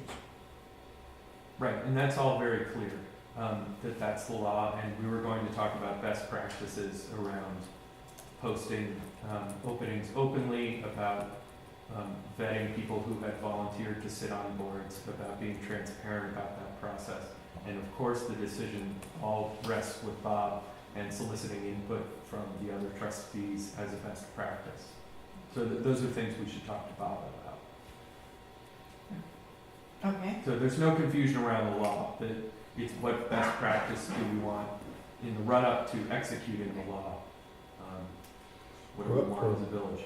Providing you're not changing who actually does the appointing, then you don't have to supersede New York law. Nobody's suggesting we do. Okay, so you're tabling that discussion for another meeting? Okay. Then with that, we can proceed with reports. And do you have a report for us beyond what we had in the executive session? Yeah, we need to talk Okay. about All right, then we'll be. a couple things on attorney Yes. counsel. Oh, I'm sorry, Dave. Could I just pose a question? I think it was at the last meeting with regard to the results of the village survey. And I don't know where we stand with that. I think it might have been trustee Keating, or it might have been somebody else who was to communicate with the person who headed up the survey. I'm just curious, have we reached out to them, and where are we with regard to bringing that forward to the public? May 28th, I believe, is the public hearing on Public presentation. public presentation by the Harvey Research Group. And that he will have a narrative at that time, and he will be presenting it to the trustees, and it will be open to the public. Okay, so there's no communication yet with regard to that. We're just waiting for him to present at that time to the public, and we all sort of receive it at the same time. Yes. Yes. Okay, great. It's a publicly Oh, available I'm sorry, document. did I not understand the question? May 28th? I thought it was May 28th. Do I have that right? I think haven't May been made 28th. aware of Yeah, that. it's 2 weeks from today. May 28th. Dan, your comment is fair. So it's a public document currently. Yeah. Is it available in PDF format linked to the village website? Has there been a vehicle by which we've released that? Is there anybody who has coordinated to try to get that release distributed in a way that's a little more concise perhaps than what the total data is? I've been in full support of that, David. And I And believe, I and believe we've had to there's, keep it, yeah, I believe there's some insight that you had reflected on the last board meeting to commandeer that effort, and are we anywhere with that at this point? I have not been allowed to publish the results of, I can't just. do No, that. I don't, I'm just asking if there's been, in that it is a public document, potentially is immediately available to anybody who might request it, I think, I don't know. But I had to scrub some personal data at the end where there were some names, and then I believe, if I have this correct, they're gonna you asked for a more concise, like a summary almost. Yeah. And that was what they were gonna provide, right? In addition to the regular, Yes, a narrative of the data, Yeah. and that they wanted to present the quantitative content and wanted to be careful regarding the subjective portion of it, because there might be some anonymity issues, and so they wanted to make certain that that was addressed first. It is a public document in that it is foilable. Do I have that correct? It is foilable. So, but it isn't something that we wish to publish in its entirety out of respect for the people who filled out the questionnaire under thinking that it was going to be, and there were names and addresses at the end too that we didn't want to include as part of that. So this just brings me back to the original idea. Is there any trustee at this time, working from the point of its original receipt to the point of the meeting on June 28th, who's assumed the coordinating of that design of that more concise communication to the public, other than just the raw data? No, my understanding is that it's going to be handled by the Harvey Research Group, who wrote and helped write and initiate the. And who's been in survey. contact with Harvey Research is what I think he's asking. Is that you or Bob that's been in contact with Harvey Research? Kind of all of us. I think all of us have really to, and Bill McBride offered some dates, and we decided May 28th. Has any trustee up from the point of release to today contacted him directly? I'm sorry, I couldn't hear you. From the release of the survey to today, has anybody contacted Mr. McBride with regard to that? We've all had contact with him about it. There have been email chains about it. Perfect. Yeah. Okay, great. Yeah, So it's in and- the works, it's just behind the scenes and things that we don't get involved in until that June 28th date. Yes, it's May 28th. 28th, Yes. sorry. And Okay, they're- and it's going to be included in the comp plan Yes. as well, the survey, whatever. Information. Yeah. The and they've information- already received, the comp plan's already received that data to include in their, They've received it to review. It's not out in public yet, though, but it will be. They're going to include the data in their comp plan at the end, I believe. I don't think they've decided. Peter, do you remember where it's going to go? No, I don't think that it's been analyzed or consolidated in any way that that committee can use it as a committee. Right. I think they hope to have some graphs and stuff from it, and I think it's still too raw for them to do that. So. and that, if I'm not mistaken, that survey is essential for the comp plan with regard to its final conclusions, that they're moving in the right direction. And so the expedition of receipt of that might be helpful. At least in my view. The comp plan does have. They've received They it. do. They have received it. Yeah. Okay, great, thank you. Comp plan committee, I meant not the comp plan. Question? Oh, I'm Can I sorry. just ask, kind of to this point, on the village calendar, nowhere are these May 22nd and May 28th meeting notices posted. And I know that things like this public hearing and the review of the survey results are things that the public might, I mean, are there plans to post these notices on the website and through other forms of communication to residents? Can I take a shot at this? Yeah. Please. Meetings go up on the website when I have an agenda. The agenda for the 22nd, I was out last week, I haven't received that from the board yet as to the details of that meeting. It will be posted this week. There's a 3-day requirement. The 28th, the meeting notice is up, saying there is a meeting, but it does not have the agenda yet. As soon as that agenda is drawn up and the packet is put together, we will post it as required. When you say it's up, where is it up? It's on the calendar. If you go on It the just calendar. says that there's a meeting, it doesn't say. anything Right, about I don't the have the meeting agenda survey. yet. I don't have all the agenda items. Typically, it's 2 weeks ahead, it changes. The agenda changes some days hourly. So as soon as I have the best agenda, the Friday before the meeting, that's posted with the packet and everything that is included. So you can't post tentative agendas, that's only done I- here. Tentative, if I have a tentative, if I have it, I don't have anything at this Yeah, point for it's those not meetings.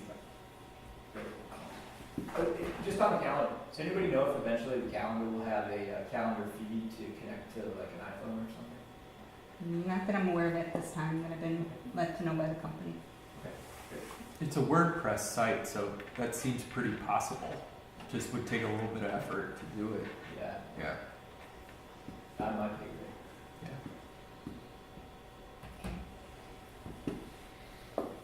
Okay, then I will ask Zach to give his report.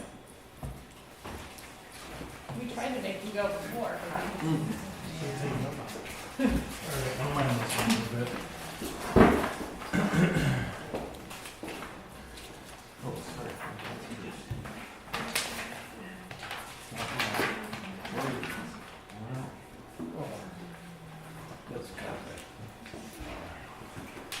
Most of this is gonna be, just reiterating what I've included in my reports the last couple of weeks.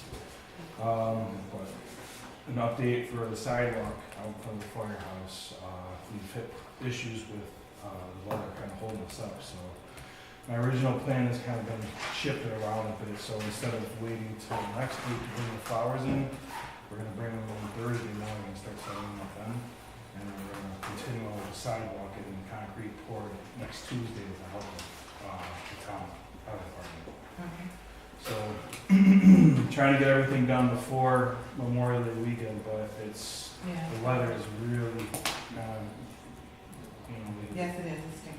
yeah, it's not helping us out at all, so, worst case scenario, if it continues to rain, we can't pour concrete, that sidewalk is gonna stay stone up through the weekend, and then we'll address it, you know, the next Sunday. Fire trucks can drive across it though, that's Yep. not an issue, right? So Yeah, it's there's not about really- 10 inches of stone in there right now, and we tamped it, every 2 inches, brought it up a 2-inch lift, so it's solid, it's concrete, just, it's loose. I stone walk across it and surface. it's pretty, Yeah. pretty steep, We, pretty solid. yeah, we Yeah. made sure with the fire trucks and also the access going into the parking lot behind the bank that all the vehicles should be able to pass through there without any issues of, you know, chewing up the asphalt or doing a curve and having type issues.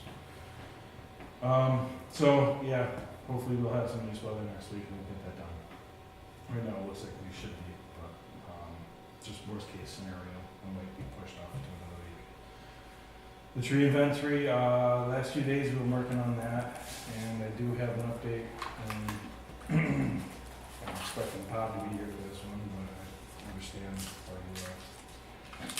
But, I can just give you guys a quick once over on it.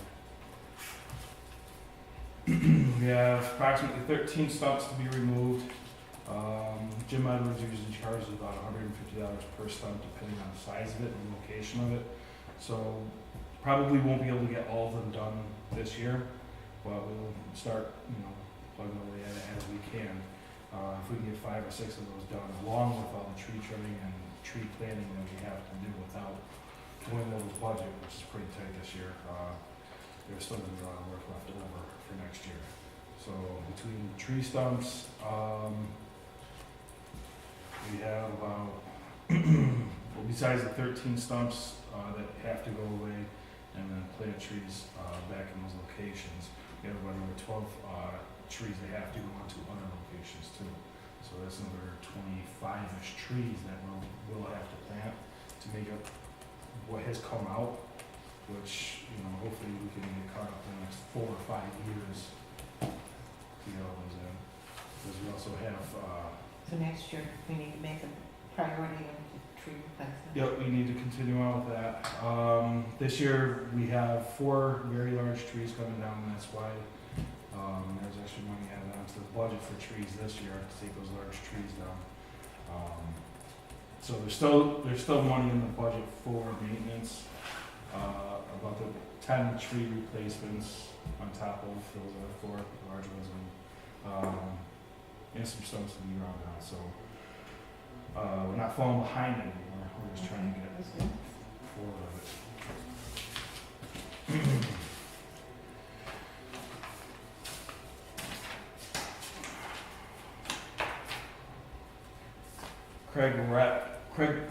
Craig West is the safety coordinator at Pittsford Central Schools. The buses that pick up the students and drop them off at St. Louis, they drop them off on Rand. And they continue down Rand and they try to get onto East Jefferson. East Jefferson is a tight intersection at that location. with the two crosswalk yield signs that they have up on the sides of the roads now that they just installed On Jefferson? on Jefferson, Uh-huh. and including our yield sign that we have up the center of the road. The buses are getting damaged, and we've lost 2 yield signs so far in the last 2 weeks. They're $350 a piece. The one in the middle. Yes. And 4 total so far for the season, and we're only 6 weeks into having them out. So, we're at $1,500 for the yield signs that have been destroyed so far. 2 of them have been at this location. Well, obviously, we have to move them from that location. 'Cause So do we sacrifice pedestrian safety, or? Well, we didn't they have have the two, right, the two yellows. obnoxious ones now. Right. I would rather have the one in the middle, but the 2 obnoxious ones plus the paint, we could test it out and see. I mean, I hear from those neighbors regularly, so I think I can reach out to them and just see, and I'll let them know why, because that's an easy thing, right? We can test it for a little bit and see. Yeah. I mean, Plus, what's the last day of school? 21st. Yeah. So, at least we can have them up through the summer. Yeah. Yeah, put it back out after school, I don't know. I get it, man. That thing's getting smushed. Yeah, I hesitate taking it out, I wish. I've also asked Craig to reroute the buses to go down Elmbrook, go up Eastview, and then get onto East Jefferson at Eastview. But Because Eastview has a sign too, but it's not. it's on the other side. Okay. So they can take the right onto East Jefferson heading Okay. west without. What did you think of that idea? You have it HUD, and what about the neighbors over there? Are they gonna complain about the buses Yeah, they going down might. the road? But, I don't know, what do you guys think? I think I that know, anytime that we have suggested changing bus routes, it's met with resistance, to say the least. well, Because it does change things, and it has to do with certain students and being, when they get dropped off and all of that. So it also said that maybe 10 years ago, one of the board members here had complained about the buses on Rand enough as to where I guess he had suggested that the buses using the bus loop on Main Street in front of St. Louis, and the bus drivers didn't like that either. So the board member went and took a ride on one of the buses to go through the bus loop, and they made it as difficult as possible for the buses to go through there. But I don't think they're open to any other options of going in different directions. Well, I mean, could they go Rand to Elmbrook to Eastview Terrace, and that's an easier ride onto Jeff Road? That's what I recommended to him. Yeah. Yeah, so he hemmed and hawed a little bit, said that he's not. There's no crosswalk on that side if you're taking a right. If you're taking a right, the crosswalk is on the other side. Yeah. So you can swing way out into traffic, oncoming traffic, and get on the East Jefferson that way. The other thing too is it's such a tight turn from Rand onto East Jefferson that they're starting to rut up the right of way from the back wheels pulling through there. It's, not a big deal, but. All right, do you think that a formal, I say formal, but a letter from the trustees to the transportation department of the Pittsburgh School District is what you're suggesting happen? Well, what I'm suggesting is, if we either got rid of the yield signs on Other Road, or if you guys, you and Bob are gonna approach the DOT about having some of those signs removed, if that's one of the locations that we could have that I at. don't think we were talking about the ones that are all lined up, because in that case, they're spaced out and you kind of need them. Okay. Particularly on those arterial roads, Jefferson and Monroe. South Main was the only one we were looking at, because they're lined up, they're like 100 yards apart. Yeah. Yeah, so they're clever. So the reason why we never had flag stations set up at that crosswalk at Rand is because there was really a good place to mount them. So with the new signs on the side of the road there, if we got rid of the yield sign on the side of the road, we could put the flags up there, which, might help with people crossing the road, providing there's flags on that side of the road. That one's easy to try out too. Yeah. We're just talking about, we're not rerouting the bus, we're just taking the sign out, putting some flags up, which do cost $150 or something. Yeah, I they're don't know how much kind of it is, but, expensive, but especially when they come up missing constantly. Yeah, and I hate having flags, but that's where we are. Okay, so, I don't, I don't know, I'm inclined to, it seems like, and it's cutting, they're ruining the right of way, going up on the sidewalk to avoid the middle sign, is that what you're saying? Ah, damn, I'm damned if we do. so I Yeah. think that's something that needs to be brought up at the DOT meeting. And, you know, this was an experiment, I think, at the state. And of course there are going to be problems, I mean, that they hadn't anticipated. Right. One of them is the turning radius of the buses, school buses.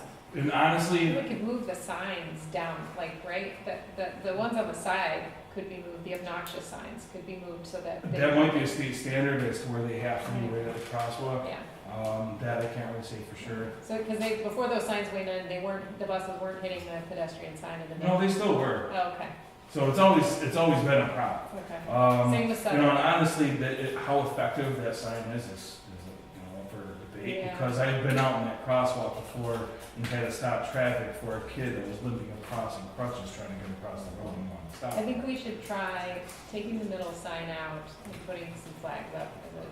All right. I don't know, that's my suggestion, but what does everyone No, else we think? can put it back once the buses aren't there in the summer. Right, and that, right, with that caveat, as soon as they're done, they're not running them for summer programs up that street? Okay. It depends. I'm sure, they will find a reason to bring a bus down. It's not, but Right. not, I don't know, not like the school year anyway. I won't, I'll see how it goes with them, rerouting the buses to Eastview Terrace. And I will not mention that they can continue down Grand. I'll let them take it upon themselves, but I will not replace the broken sign in the middle of the road at this point. Yeah, we can take it out. All right, it's in the back of a truck right now, in 2 pieces, so, yeah, I saw it. yeah. Or, no, Sutherland was, I saw. That one another too, yeah. Okay, yeah, that one. That's why, yeah, Okay. I'll get to that. All right. Reconnect Rochester. I was contacted by Michael D'Amico from Reconnect Rochester. They have a program called Complete Streets Makeover, where they select a street location that was nominated for a redesign and have their engineers mock up a redesign in that location. The Monroe Ave and Sutherland Street intersection was nominated, and I was asked to approach the village and see if they'd be open, if picked, to have them design a change for the intersection and do a temporary setup of it in place. They will choose the location this Thursday and hold the event in September. Do you want me to explain? Please. Yeah, so this is the second year of the Complete Streets Makeover, and this location was among the top. I think they narrowed it down to, they got, 150, 200 submissions from all over the county, and this was one of the top. Nobody knew that the steering committee didn't know my relation to that location, so I didn't plant this one. But it's among the top 30 that they chose as finalists, and they're going to be narrowing them down to just 3. And they choose one to actually get out on the street and do it's like tactical urbanism, so you put some cones out or whatever the design is. Stantec is a design firm, and they look at it and do all that. They've got traffic consultants, and they meet with, everybody to make sure there's a design that will work, and then they put it on street temporarily, and the idea is you try it out and you learn from it and see if it would work, if there were permanent design changes. And last year, the winner had to be from the city, because that was the only municipality that would agree to work with us. This year, 2 of the 30 are, one's in Brighton and one's in the village. The others are in the city, are in non-city locations. And so if it's chosen, it can either be the winner, and they'll put it out on the street, and we get all the hoopla, and they put it out, and DOT comes and collects the data and whatnot. And there is a state DOT and a Monroe County DOT person around the table, so that's a good way to kind of build some goodwill. And if we're just chosen as one of the top 3, that means the design firm comes up, does everything, comes up with a design suggestion and basically hands it over to us, and then we could, if we wanted to do it, take that design and put it out on the street and do our own tactical urbanism. But- And there is a DOT engineer that is part of this, so Yeah. anything that they design will be already DOT approved. Yeah, yeah. And we wouldn't have to. Yeah, that's the go big through part. process. Yeah, that's the Yeah. big process, which is why we finally got them around the table. So that's what this program's about. So with that being said, the other bad spot for our yield signs is at Sutherland and Monroe. Right. There's no real good place to put them because buses taking a right onto Monroe off of Sutherland. It's a very narrow spot. They swing out a little bit wide with the crosswalk yield sign and it breaks, it's down. Or people walking across there decide that it's in their way and they're gonna drag it across the road or on the other side of the road. So we've been putting it in the white line between the left turn lane onto Sutherland and the westbound lane going down Monroe. Last year we had good luck with it. It actually stayed in one place for probably about a month before it was moved or hit. This year, we've lost 2 of them already and have continued to pull it back into place. So if this design was allowed, maybe what I had suggested to one of the engineers a couple of years ago was to move the crosswalk to the other side of the road, which would eliminate that because now the turning lane is no longer a question. Yeah. So it's just the crosswalk crossing the other side of the So intersection. closer to the gas station? Yep, so on the What west about side. that tree? DOT's problem.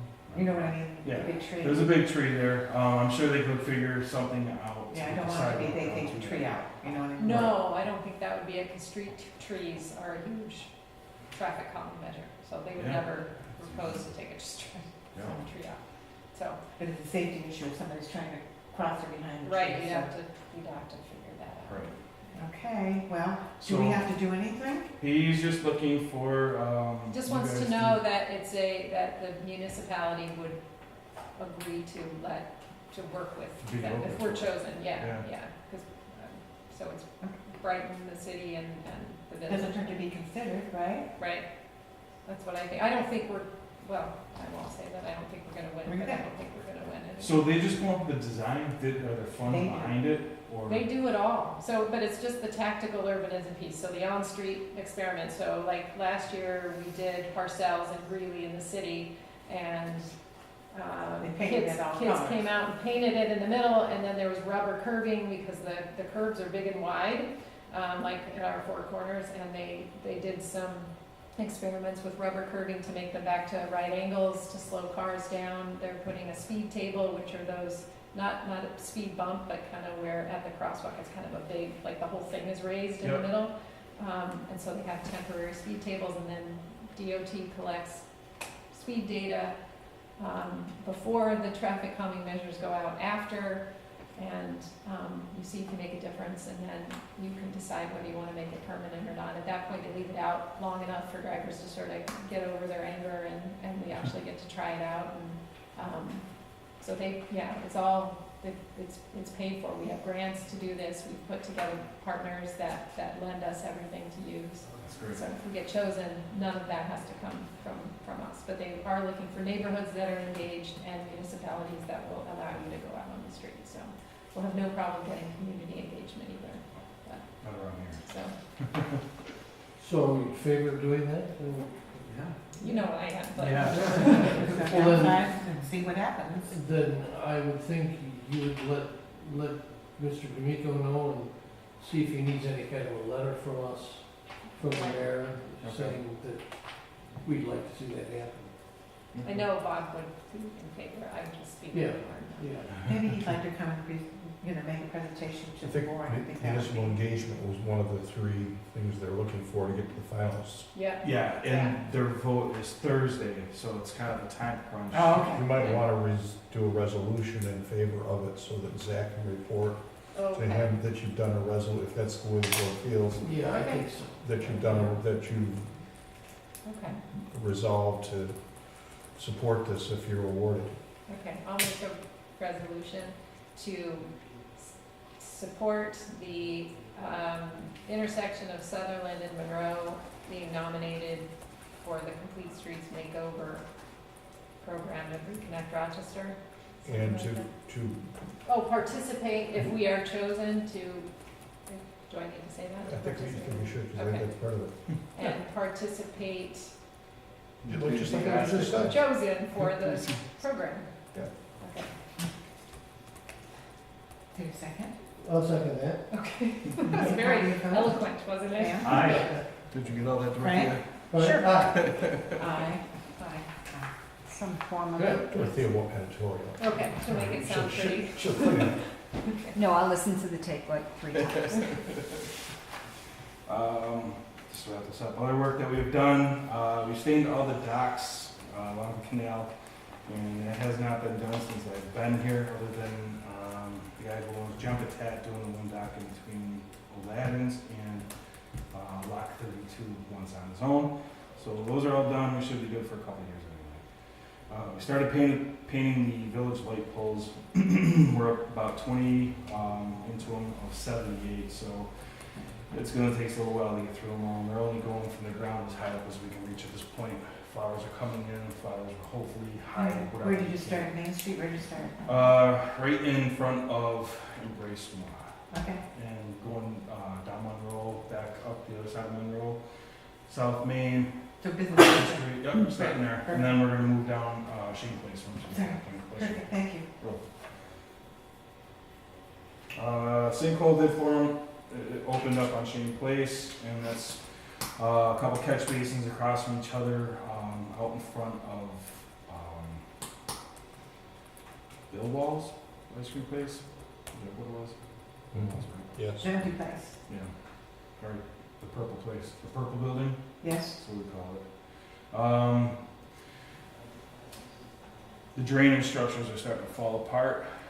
The corrugated metal is failing. We had to dig up this hole in the middle of the road today. Found a rock section about 30 inches long by about 6 inches wide. We took a piece of plastic pipe, kind of capped over it, so the ground will not start to continue to infiltrate it. And then built up with crushed stone again and put some cold patch asphalt over the top of it.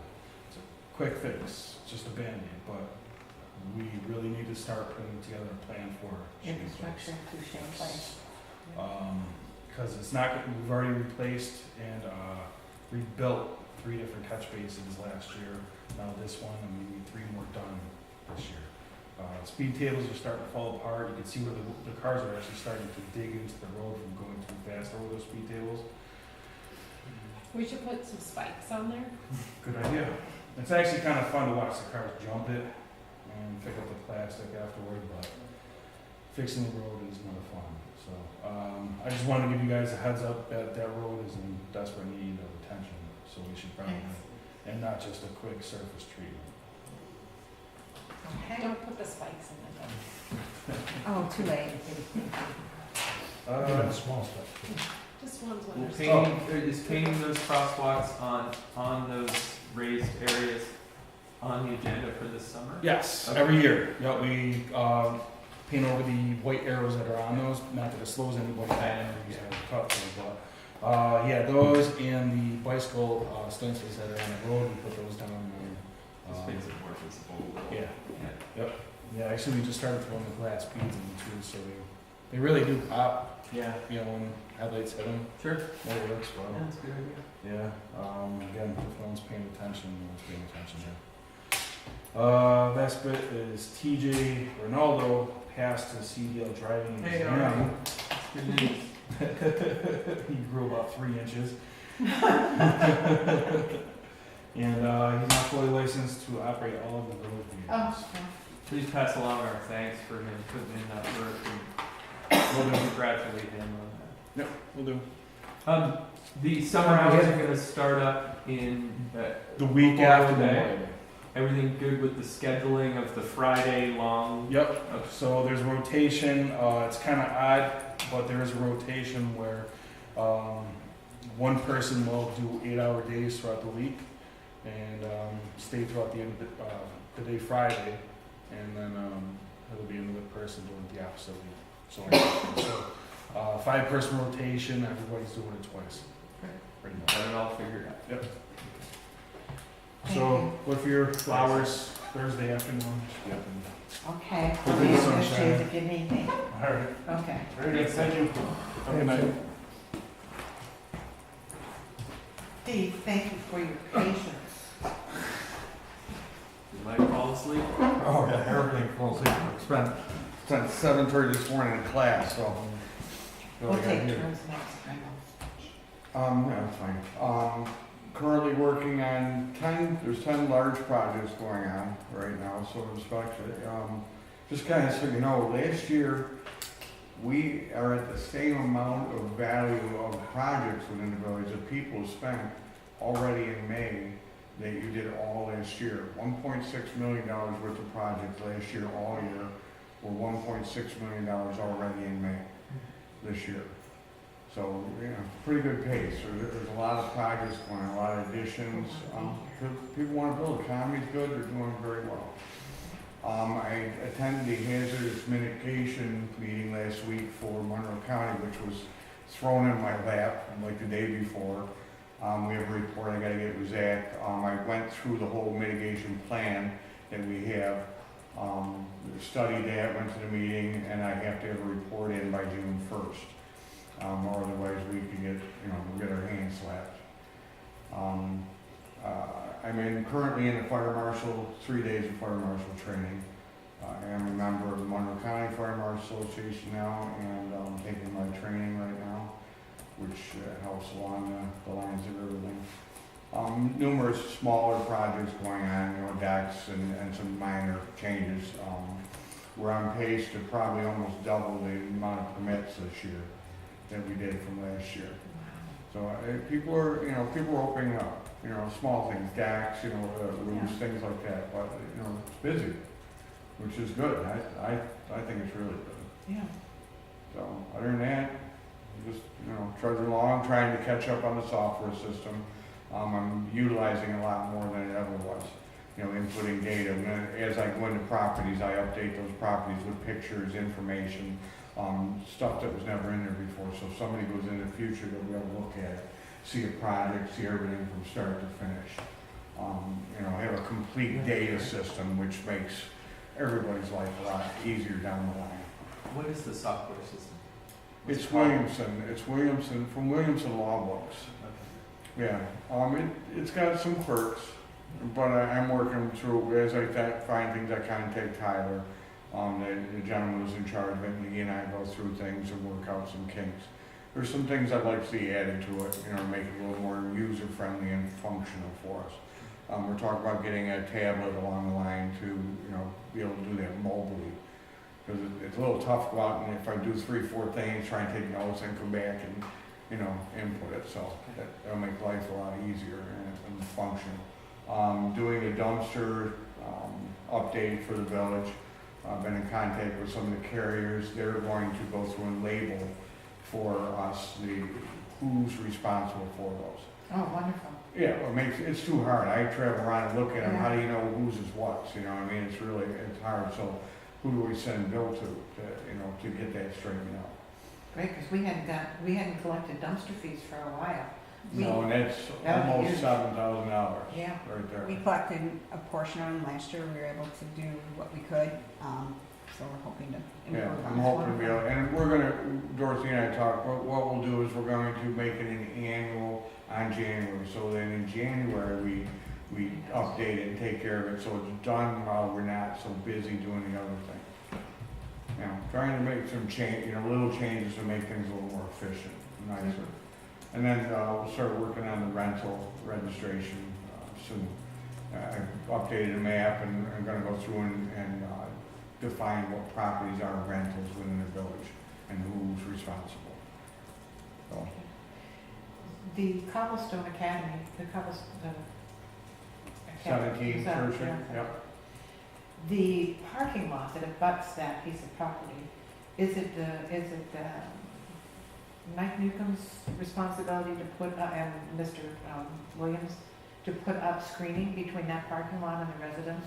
They're going to be putting bushes on there, but there's issues with that parking lot anyways that Zach and I are gonna address. The way they drain it, I don't know who owns that barn that's on the right corner. Mr. Williams and the, Yeah, insurance agency. he's hoping that the way the parking lot drains, it will drop that barn, but I don't He has to believe we're make- going to let that happen. He has to maintain that one. Yeah, well, and they've been draining everything onto 17 Church Street for Uh-huh. many years. The church has also been. They were pretty smart. They drained the garage into the property and then they drained the house onto the garage. They're pretty sneaky, you know, and I've caught, I hate the word caught, but I've found other things going on that I've got people to, you know, come in and do the right thing. Because I think that our code requires screening of parking lots, and it abuts residential there, so I think it would be Mr. Williams and Mr. Newcomb who would be responsible for it. Yeah, and we're gonna get them to change the drainage in there, put some curbing on there so the barn doesn't destroy, and along that we'll do the same thing, getting some screening. I'm trying to work with all, you know, Pierre and some of the other people, and people come in, I'm blunt honest, you know, like if the gentleman comes to a restaurant, I just tell him, you know, that's, your odds aren't great at this point unless something changes, you know, I mean, the applicant changes, so I try to be as upfront with people and give them the right information as I can. Good, thank you. All right? Lastly, and you probably know this, Steve, the zombie house on 69th State, it went up for auction on April 10th at the courthouse downtown. And today I drove by there, there's a realtor sign on there, Yeah, I saw people looking at it today. and there were some people looking at it, so. Yeah, it's a good thing. Like I said, I hate seeing anything vacant. Yeah. I just think it's a magnet for trouble. Yeah, Yeah. Brooke and Austin were very happy, because they live just down, yeah. two doors down. Maybe they're right next door, actually. No, they're right next door. They're right Yeah, next door. Yeah, The thing was an orchard. yeah. Yeah. And Michael's is on the other side. Oh, goodness. Yeah, so, anyway, that's good side. Yep. All right. Thank you. Steve, if you want some help with the software side of things or the iPad solution, I'm pretty handy in that. Yeah, I kind of hear you talk, yes, thank you So very knock much. on my door, I'm happy to help you troubleshoot. Okay, thank you very much. Thank you. Thanks, Steve. Do we want to do report? Minutes. Or Jeff first? Oh, Are we still at? 5 minutes. Do Okay. whatever you want. But we're gotta go to You want to do, Jim. Dorothea, do you want to finish? I have the treasurer's report and a couple items for you, so it's really up to the board what you would like to do. I'd rather dismiss Jeff if we could, so Okay. let's do his. Does that work for everybody? Yes. Yeah, that's, we're going to have to go in the other room to do Jeff, right? Right, I'll So be 5 I'll minutes. finish up with Dorothea, I think, and then everybody can be excused and we can continue. Oh, then we don't have to move, what you're saying? We don't have to, because We have to do, we can't leave in public. No, I know that, but you're saying, okay, never mind, I don't know. So why, since we're paying for his time, why don't we just move and then we can let him go? I'm gonna be short. Okay, Right. go ahead. Paul, do you want to read? Attorney-client session? Lily, do we have a motion to go into attorney-client I session, please? make a motion to go into an So attorney's moved. client. For a second? Second. All in favor? Uh,